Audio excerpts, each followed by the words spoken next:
아침에 만났는데 어떤 분이 저보고 어제 감을 너무 많이 먹어서 감처럼 얼굴 색깔이 변했다고 얘기합니다.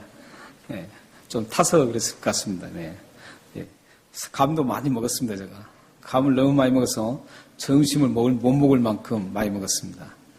네, 죄송합니다. 어제 못 가신 분들을 다음에 가시려면 빨리 60세가 넘으셔서 60세가 넘으시면 가실 수 있습니다. 그리고 내가 도우미로 가겠다 그렇게 또 지원하시면은 갈 수가 있습니다. 그러니까 내년에 또 어디를 갈지 모르겠지만 내년에도 아마 좋은 효도 관광이 이루어질 것 같습니다. 그러니까 여러분들도 내년에 혹시 60세 안 되신 분들은 지원하시기 바랍니다. 지원자는 정해져 있습니다. 그러니까 굉장히 지원자는 경쟁률이 굉장히 셉니다. 여러분들 빨리 지원하시고 또 잘 보이셔야만 아마 갈 수 있습니다. 저한테 잘 보이면 안 되고요. 그때 누가 효도관광의 캡틴이냐 그걸 잘 보시고 그분에게 잘 보이시면 됩니다. 오늘은 여러분들에게 특별히 아주 부러워할 수 있는 사진을 2장을 보여드리면서 설교를 한번 시작하겠습니다. 뭡니까? 네, 다이아몬드입니다. 세계에서 항상 가장 비싼 가치를 가지고 있는, 세상에서 가장 비싼 가치를 가지고 있는 다이아몬드입니다. 저 다이아몬드는 몇 캐럿이냐면은 530.20 캐럿이랍니다. 굉장히, 캐럿 나는 개념이 없습니다. 굉장히 크다, 이렇게 생각합니다. 근데 저게 약 얼마냐면은 160억. 굉장히 비싸죠. 160억이랍니다. 여기 호주 달러로 하면은 한 1600만 불. 작은 건 아니죠. 또 다른 거 한번 보여드리겠습니다. 저건 얼마나 될 것 같아요? 저건 작습니다. 저건 작은데 저건 25캐럿이라고 그래요. 25캐럿인데 가격은 520억이랍니다. 저게 세계 신기록을 가지고 있는 가장 비싼 다이아몬드입니다. 여러분들은 지금 세계에서 가장 비싼 다이아몬드를 보고 계십니다. 대단하죠? 우리 호주 돈으로 하면은 1000불로 잡고요. 1000불 못 되지만 5200만 불입니다. 보통 돈이 아니죠. 어마어마하죠. 혹시 저런 다이아몬드를 만약에 내가 실제로 가지게 된다면 어떨까요? 아마 상상을 못 하겠죠. 저 다이아몬드가 여러분이 자신에게 탁 주어진다면 어떻게 하겠어요? 어떤 분은 말이죠. 복권 1등 당첨됐는데도 그냥 심장마비가 맞아서 죽는 분도 이렇게 있더라고요. 뉴스 보면. 심장이 약하신 분들은 아마 저거 받고 돌아가실 것 같아요. 그러니까 심장이 강한 분들만 저 꿈을 꾸시기 바랍니다. 네, 저걸 받으면 상상할 수 없을 만큼 좋아하겠죠. 이게 꿈인가 생신가 꼬집어 보기도 하고 또 머리를 한번 때려보기도 하고 또 옆 사람에게 말이죠. 이게 진짜 꿈이냐 생시냐 이렇게 물어보기도 하고 어마어마하게 참 좋아하겠죠. 네, 부와의 가치가 있기 때문에 그렇습니다. 만약에 돌덩이를 아무리 큰 걸 줘도 그럴 사람이 별로 없죠. 돌덩이를 큰 걸 주면 무거워서 오히려 더 욕하겠죠. 그러나 저 작은 25캐럿짜리 520억이라는 저걸 만약에 조금만 손에 딱 들려주면 얼마나 여러분들은 상상할 수 없는 그런 감격과 그 가치에 대해서 대단한 어떻게 할 줄 모를 만큼 여러분들은 정신이 없을 겁니다. 그런데 오늘 3절 말씀에 보면요. 이상하게 좀 저런 좋은 걸 보아라고 이렇게 소개를 했으면 좋겠는데 3절 말씀에 보면 그리스도 안에 뭐가 있다 그랬습니까? 예, 부하가 있는데 부하가 있다 그래요. 근데 부하가 뭘 부하라 그럽니까? 지혜와 지식의 부하가 있다. 지혜와 지식의 모든 부하가 있다고 합니다. 그 안에는 예수님 안에로만 뜻입니다. 예수님 안에 이 지혜와 지식의 부하보다도 실질적으로 저는 금이라든지 음이라든지 또 저 다이아몬드라든지 이런 거 있어서 예수님께 요구하면 예수님이 쫙 예수님으로부터 그 보화를 끄집어내서 팔아서 말이죠. 좋은 집도 사고 좋은 자동차도 사고 말이죠. 또 자녀들 말이죠. 마음껏 공부도 시켜 마음껏 자녀들에게 지원도 해줄 수 있는 그 서포트도 해줄 수 있는 그런 보화가 예수님 안에 있다면 참 좋겠는데 성경은 말이죠. 이 부활을 그런 부활을 소개하지 않고 예수님 안에 그런 부활가 있다고 소개하지 않고 지식과 지혜가 부활하고 소개하고 있습니다. 사실 지혜와 지식이라는 것은 우리가 정말 실제적인 우리 삶 속에 딱 봤을 때 가치 있다고 생각하지 않습니다. 그래서 보면 추상적이죠. 지식과 지혜 얼마나 추상적이에요. 실질적인 다이아몬드가 딱 주어지면 구체적이고 현실적이고 실질적이죠. 그러면 그걸 얼마든지 생활 속에 적용하고 생활 속에 다 해서 아주 유익한 그렇게 잘 사용할 텐데 성경은 그렇게 보화를 그렇게 소개한 적이 없다는 거죠. 성경의 모든 것을 뒤져봐도 보배, 보화할 때는 이런 금, 다이아몬드를 얘기하지 않습니다. 예수님의 비유에서도 그건 금, 보화, 보배를 발견해가지고 진주를 발견하고 부활을 발견하는데 그것은 그 자체를 얘기하는 게 아니었습니다. 비유로 하나님 나라가 그만큼 보았고 진주다, 값진 것이다고 그렇게 소개하고 있는 것이죠. 그리고 저 성경은 전체가 값진 진주, 보화를 소개할 때 어떤 다이아몬드나 금이나 그 귀금속을 얘기하지 않습니다. 성경은 보화를 항상 그렇게 소개하지 않고 다르게 소개합니다. 성경은 잘 먹고 잘 살게 하는 우리의 삶을 윤택하게 만들어주는 것을 보화라고 말하지 않습니다. 성경은 우리의 삶의 질을 높여주는 그리고 우리 삶이 더욱더 편안하고 이런 삶을 살 수 있도록 지원해주고 가치 있는 그 보화를 보화라고 하지 않습니다. 베드로전서 1장 18절에 19절에서도 동일하게 베드로는 그렇게 얘기하고 있습니다. 한번 읽어볼까요? 시작. 너희가 알거니와 너희 조상이 물려준 헛된 행실에서 구속함을 받은 것은 금이나 금같이 없어질 것으로 된 것이 아니요 오직 흠없고 점없는 어린 양 같은 그리스도의 보배로운 피로 된 것이니라. 우리의 구원이 우리가 생각하는 그 가치가 있다고 생각하는 다이아몬드나 그런 보화로 인해서 금이나 은이나 금이나 이런 것으로 우리가 구원을 받는 게 아니라 어린 양 예수 그리스도의 피로 구원을 받았다는 겁니다.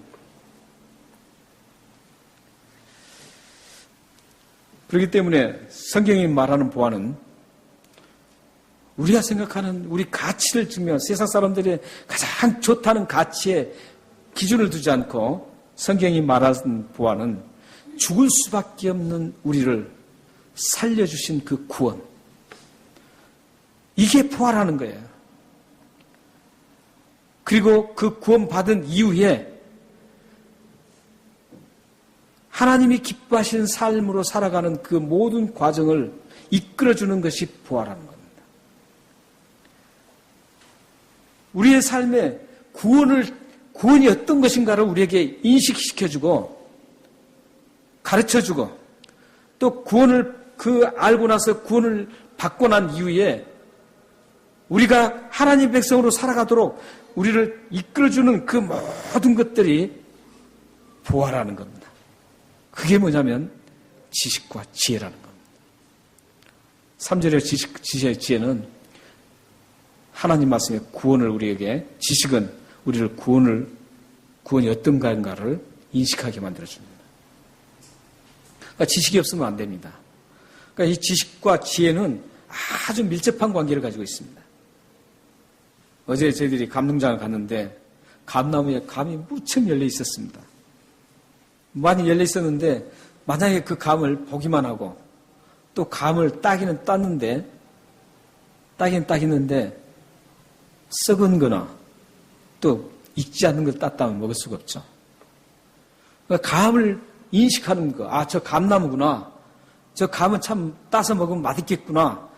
이걸 인식하는 그 자체가 지식입니다. 감나무 보는 거 지식이에요. 그런데 그 감나무에 가서 어떤 감을 따야 될 것인가? 그것을 어떻게 효과적으로 그 감을 딸 것인가? 이게 지혜입니다. 또 오늘 우리가 지금 그 어버이 주일인데 우리에게 그 각자 이제 부모님이 돌아가신 분도 있죠. 저처럼. 근데 부모님 살아계신 분도 계시고. 그런데 부모님이 계세요. 부모님 계시는데 이 부모님에 대해서 아, 우리 부모님이야. 우리 어머님, 아버님이야. 그래, 그러니까 우리 어머님, 아버님이시지. 이렇게 인식하는 것은 지식이라는 겁니다. 그리고 이 부모님에게 우리가 성경에서 어떻게 해야 되는가 가르쳐 주는 것. 그게 지식입니다. 그런데 그 가르쳐 주신 지식을 그대로 부모님에게 효도하라. 부모님에게 순종하라. 그러면은 땅에서 장수하고 잘 될 것이다. 이 말씀을 그대로 이루기 위해서는 그 말씀대로 부모님을 순종해 나가는 겁니다. 그리고 부모를 공경하고 어른들을 공경하고 이렇게 계속해서 나가는 겁니다. 그걸 직접적으로 그 말씀을 삶에 적용시키는 게 지혜입니다. 감을 보는 것은, 감나무를 보는 것은 지식이고, 감을 무엇을 딸 것인가, 좋은 것을 따야 되겠죠. 이것은 지혜입니다. 우리 삶 속에는 이 지식과 지혜가 함께 밀접하게 연결돼서 우리가 살아가고 있습니다. 그래서 인간관계에서도 그렇습니다. 관계에서도 우리 저 자매는 참 괜찮아. 근데 저 자매하고 나하고 어떻게 관계를 맺고 살아갈까? 저 형제는 참 되게 못됐어. 근데 저 형제하고 어떻게 내가 그리스도인으로서 못된 저 형제하고 관계를 아름답게 맺고 살아갈 것인가? 이게 지혜라는 겁니다. 그 자매가 좋고 형제가 별로라는 것은 지식입니다. 이게 이제 그래서 지식과 지혜는 이런 일반적인 것보다는 보아라고 할 때는 일반적인 것보다는 구원과 연결되어 있다는 겁니다. 구원보다 더 큰 보아가 없기 때문에 그래서 지금 오늘 이 말씀에 예수님 안에는 지식과 지혜의 모든 보아가 담겼다는 것은 이 예수님 안에 있는 그 지혜와 지식과 지식이 우리를 구원으로 인도해주고 구원이라는 것을 어떻게 해서 구원받아야 되는가를 확실하게 우리에게 지식적으로 알게 해주고 그리고 그 구원을 받은 이후에 하나님의 사람들이 어떻게 살아가야 되고 어떻게 생활 속에 적용해 나가야 되는가 이런 부분을 확실하게 우리에게 가르쳐주고 있다는 것이죠. 지혜를.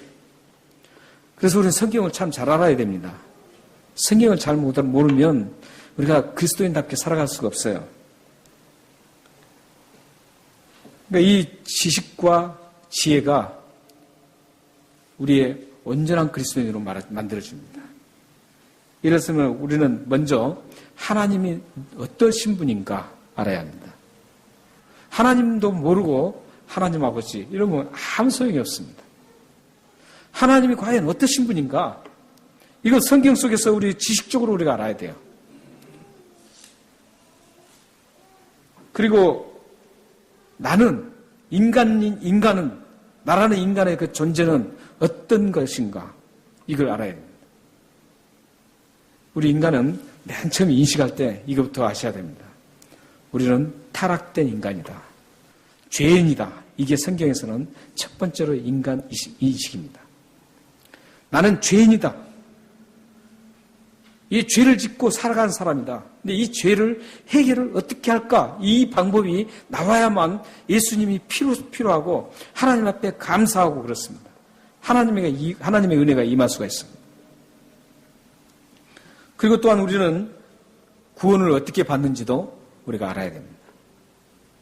구원을 어떻게 해서 받는지, 그럼 믿음이라는 건 어떤지, 이걸 지식적으로 우리가 알아야 합니다. 그냥 무조건 감정적으로, 우리 생각으로 이렇게 알면요, 다음에 내 감정이 흔들릴 때는 구원도 흔들려요. 내 생각이 흔들릴 때는 구원도 흔들리는 겁니다. 그렇기 때문에 이 구원도 정확한 지식을 가지고 있어야 돼요. 성경적인 말씀의 지식을 정확하게 딱 가지고 있어야 됩니다. 그래야만 내가 흩어지지 않습니다. 흔들리잖아요. 만약에 여러분 중에 나는 구원 받았는가 안 받았는가 이렇게 자꾸 왔다 갔다 하는 분들은 감정적인 신앙인들이에요. 하나님 말씀으로 완전히 깊이 오늘 6절 말씀 있는 것처럼 7절이죠.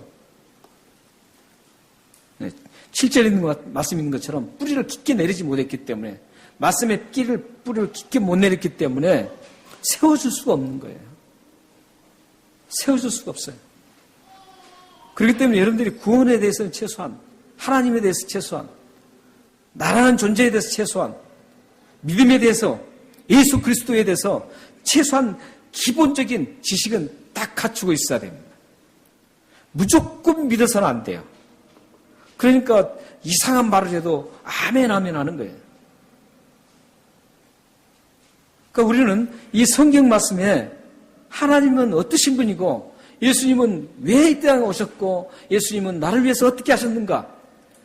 그 나는 이 예수님에 대해서 어떻게 반응을 해야 되는가? 나라는 존재는 죄인이기 때문에 이 죄를 어떻게 용서받고 천국을 어떻게 가는가? 이 세상이 다가 아니라는 것도 여러분들이 이 말씀을 통해서 확실하게 아셔야 합니다. 성경을 보면은 이 세상은 껍데기라고 그럽니다. 여러분들 이 세상 껍데기를 지금 잡고 살아가는 거예요. 우리의 본향은 천국이에요. 그 천국 가기 위해서는 죄를 분명하게 해결해야 돼요. 죄를 해결해야 됩니다. 죄를 해결해야 되는데 그 죄를 해결하기 위해서 예수님이 이 땅에 오셔서 우리의 예수 그리스도의 피로 아까 베드로전서 1장에 있는 말씀처럼 예수 그리스도의 보배로운 피로 우리가 구원을 받습니다. 이렇게 믿음의 지식과 구원의 지식을 확실하게 갖추고 있어야만 여러분들이 흔들리지 않습니다. 물론 감정적으로 잠시적으로 흔들릴 수 있어요. 그러나 그게 지속되지는 않습니다. 지속되질 않아요. 저 같은 경우는 사실 구원에 대해서는 전혀 흔들림이 없습니다. 목사니까 그런다는 게 아니에요. 성경 말씀을 저는 확실하게 지식적으로 알고 있기 때문에 저는 구원에 대해서 전혀 흔들림이 없습니다. 제가 좀 잘못했어도, 제가 죄를 지었어도 저는 흔들림이 없습니다. 여러분들이 확실하게 이 구원을 꼭 지식적으로 가져야 됩니다.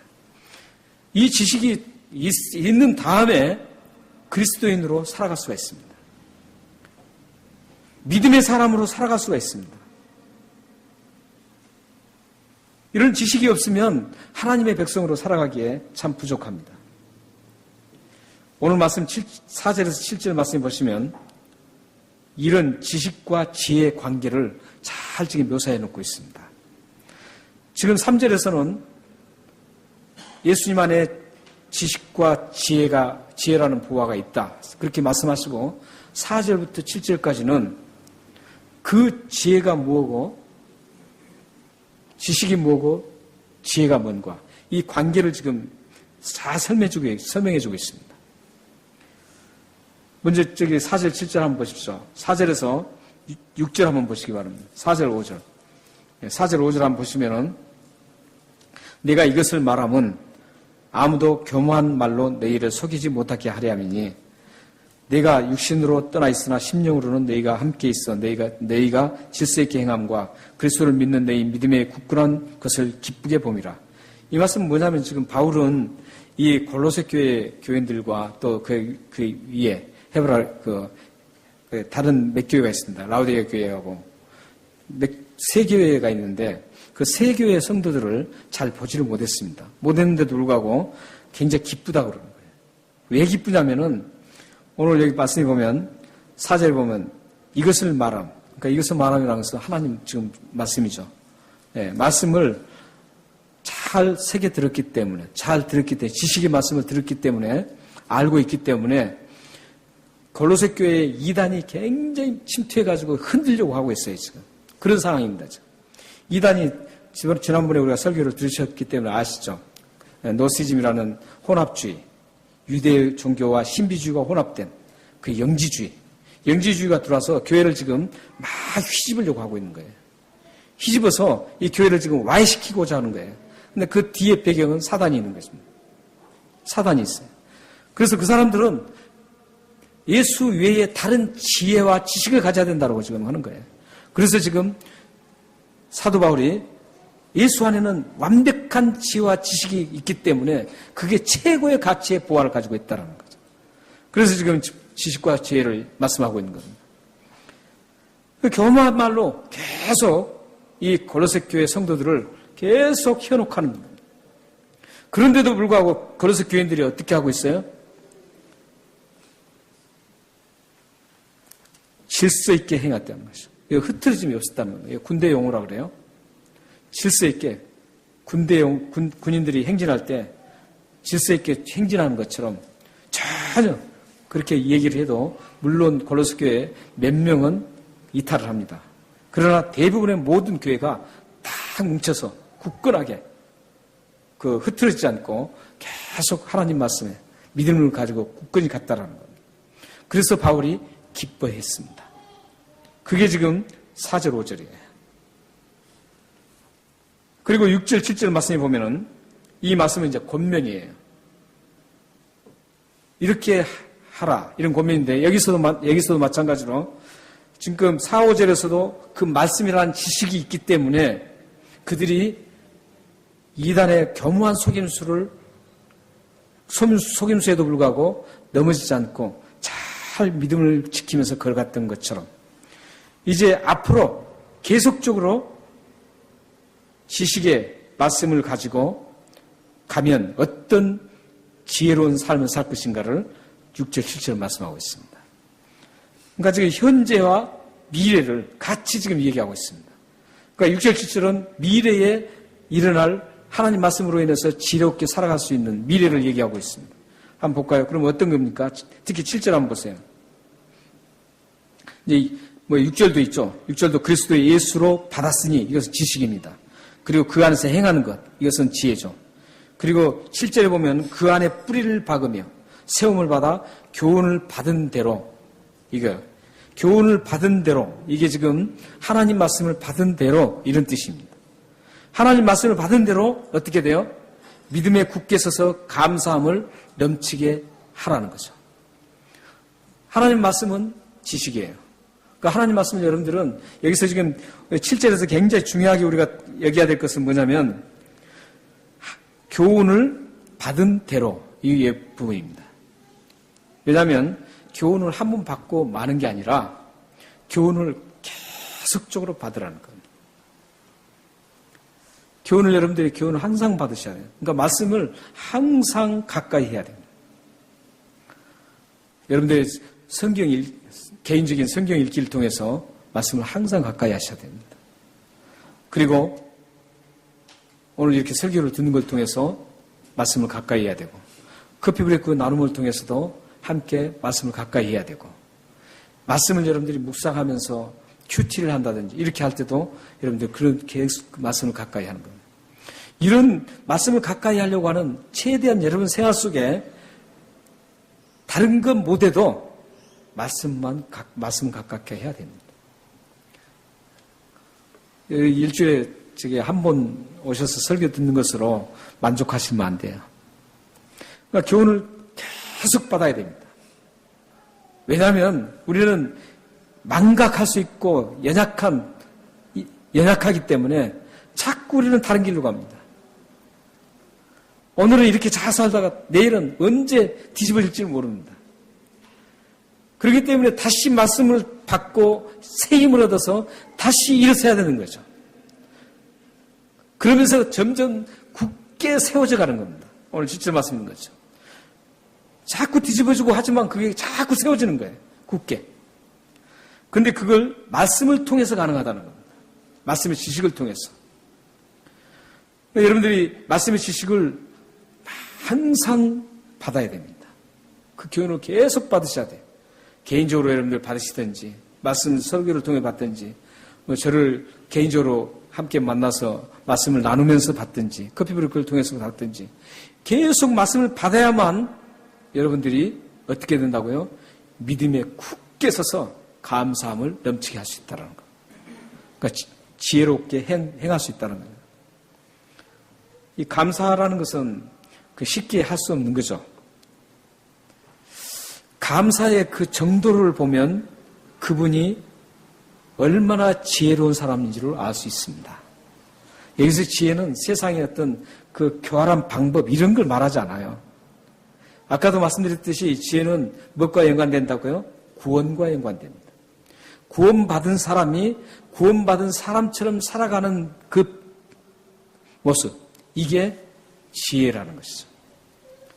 그런데 이 지혜를 보면 감사하는 지혜의 꽃은 뭐냐면 감사합니다. 그러니까 지혜로운 사람은 굉장히 지혜로운 사람일수록 그 감사가 넘친다는 거예요. 그러니까 여러분들 이렇게 보시면 함께 나누시면서 보시면서 감사를 많이 한 사람인가 아니면 원망을 많이 한 사람인가 이걸 보면 저 사람은 내가 굉장히 커서 정말 감사가 지혜로워서 감사가 넘치구나 이걸 알 수가 있습니다. 여러분의 삶에 항상 감사가 넘치기를 바랍니다. 이 감사는 하나님이 우리에게 명령하신 것 중에 꽃입니다. 물론 사랑하다 이런 것도 있지만 사랑 그 모든 것이고 그 사랑 우리의 그리스도인으로 살아가는 과정에서 감사는 대단히 중요합니다. 그래서 여러분들의 모든 어떤 일이 있어도 감사하시길 바랍니다. 이래도 감사 저래도 감사 멍청한 바보라고 말을 들을 만큼 감사한다면 참 좋겠습니다. 좋은 일이 있어도 감사하고 나쁜 일이 있어도 감사하시고 또한 일이 뒤틀려도 감사하시고 일이 잘 돼도 감사하시고 이런 감사 생활을 여러분들이 많이 하시길 바랍니다. 하나님이 여러분들에게 주신 것들은 다 감사할 조건들입니다. 하나도 하나님 주신 것은 감사하지 않을 조건이 하나도 없습니다. 사랑하는 성도 여러분, 지금 여러분에게는 어떤 일이 지금 일어나고 있습니까? 여러분의 마음에 어떤 갈등이 지금 있습니까? 그리고 여러분 가정에 그것이 여러분의 삶에 지금 어떤 일들이 지금 일어나고 있습니까? 또한 관계 속에서 어떤 일이 지금 벌어지고 있습니까? 그런 관계, 내 삶에 일어나는 문제, 또 여러 인간관계, 이런 모든 가정의 삶의 문제, 이런 모든 것들을 다 감사로 맺어주시길 바랍니다. 힘들고 어렵죠. 그렇지만 그 순간을 하나님 앞에 감사하십시오. 그게 바로 지혜로운 사람의 그리스도인입니다. 그렇게 여러분들이 가시면 고린도후서 4장 7절 말씀이 이루어집니다. 한번 보시겠습니다. 우리 다 같이 한번 읽고 마치겠습니다. 시작. 우리가 이 보배를 질그릇에 가졌으니 이는 힘이 큰 능력 하나님께 있고 우리에게 있지 아니함을 알게 하려니라. 또 넘겨주시죠.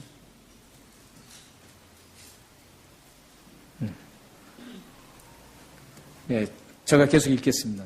저기 7절만 내가 얘기했는가 보네요. 7절부터 저기 9절까지입니다. 제가 읽어드리겠습니다. 우리가 사방으로 우겨쌈을 당하여도 쌓이지 아니하며 답답한 일을 당하여도 낙심치 아니하며 핍박을 받아도 버림받지 아니하며 거꾸로 뜸을 당하여도 망하지 아니하고 우리가 항상 예수 죽인 것을 몸에 짊어지면 예수의 생명도 우리 몸에 나타나게 하려십니다. 보배를 우리가 가졌기 때문에 우리가 항상 감사하고 이렇게 지혜롭게 살아가시면 어떤 일이 일어난다고요? 사방으로 우겨쌈을 당하여도 어때요? 우겨쌈을 쌓이지 아니합니다. 그리고 답답한 일을 당하여도 어때요? 낙심하지 않도록 하나님께서 책임져 주십니다. 핍박을 받아도 하나님께서 버림받지 않도록 끝까지 붙들어 보호해 주십니다. 그리고 거꾸로 팀을 당하여도 망하지 않도록 하나님께서 끝까지 책임져 주십니다. 그래서 예수 그리스도의 그 생명이 우리 몸에서도 활활 타오르는 것을 모든 사람들에게 보여주기를 하나님은 원하십니다. 기도하겠습니다.